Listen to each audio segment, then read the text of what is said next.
I went to a high school and a junior college that didn't provide wrestling, and so I was a football player, played rugby at my university and football, and so that person that was the most influential to me was an assistant coach way back.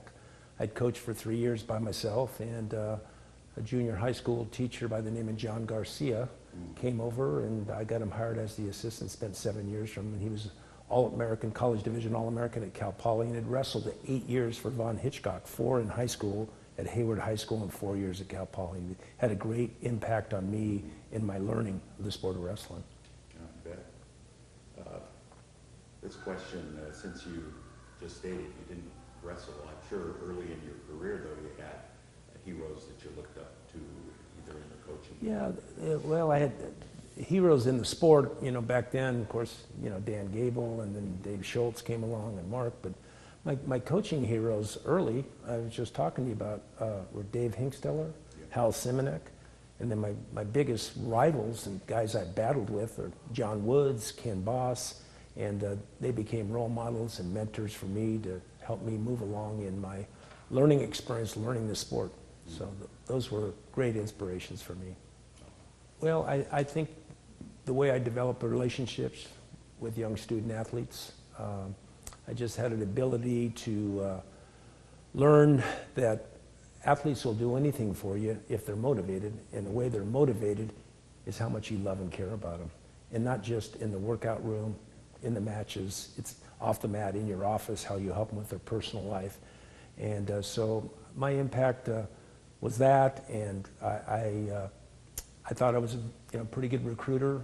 I had great relationships with young men, and was able to motivate them and care about them, and they wrestled hard for me, and that was one of my greatest assets, I believe.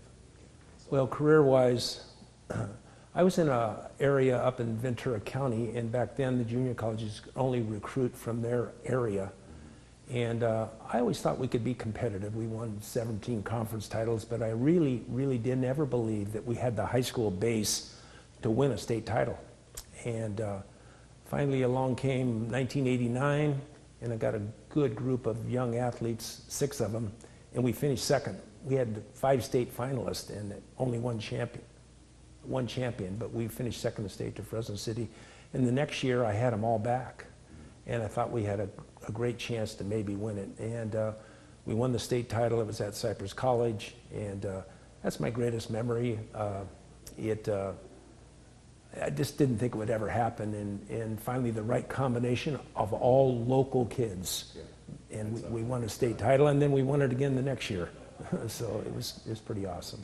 That is awesome. At Cypress College in 1990, we were ranked first in the state, and pretty good. Fresno was there, Lassen College, really good teams. And in the semifinals, big points to get into the finals, and one of my top athletes, you probably remember the name Neil Mason, was a freshman, and he was ranked first and second in the state all year, and got the semifinals, got upset, and it was huge. You know, it was going to take us probably out of the running. But then Robbie Cook, who was ranked very high also, was losing his match 10-5 with about 10 seconds to go in the match, and they went out of bounds, the whistle blew, and Robbie looked at us, and my assistant coach and I looked at him. Robbie, got to hook up what we call the lateral tie-up, and you got to throw a Hail Mary.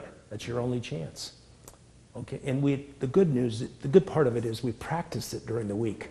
We had prepared for this, and this Fresno kid sagged way back, and we just pulled on him, jumped both feet between his, and lifted him and threw him on his back. And God, who's my old friend? The refereed the match. It was a fast 5 count, if I remember, the fastest I've ever seen. And we got the 3-point near fall, a 2 takedown, tied the match 10-10, won in overtime, and that really put us in position to win the state. So Robbie Cook from Rio Mesa High School, he wrestled at 142s for me that year, was really pivotal. So, well, interestingly, and I just finished getting my master's degree, and I was applying for jobs. I'd gone to a community college, and I was very interested in coaching that level. And I applied for a job at Moore Park College, and I was from Ventura area, and Moore Park was a brand new community college, and my ex-football coach at Ventura College, who I was a team captain for, got the first AD's job there. So I called him. He said, "Oh man, John, great. We're interested in interviewing you." And then the other piece of it is the AD at Chico State, who became a very close friend, asked me if he could help me. And well, he was a friend of the presidents of the college. Yeah. They had worked together at Bakersfield College. So he made a call. So I always tell people, I might have screwed up the interview, but I got the job. And I spent 37 years, my first and last job. But the problem was, back then there were no women's sports in 1969. And they were hiring 2 new coaches. And they asked me at the time, what other sport can you coach? You have a choice of wrestling or assistant track. And I said, I'll do either one.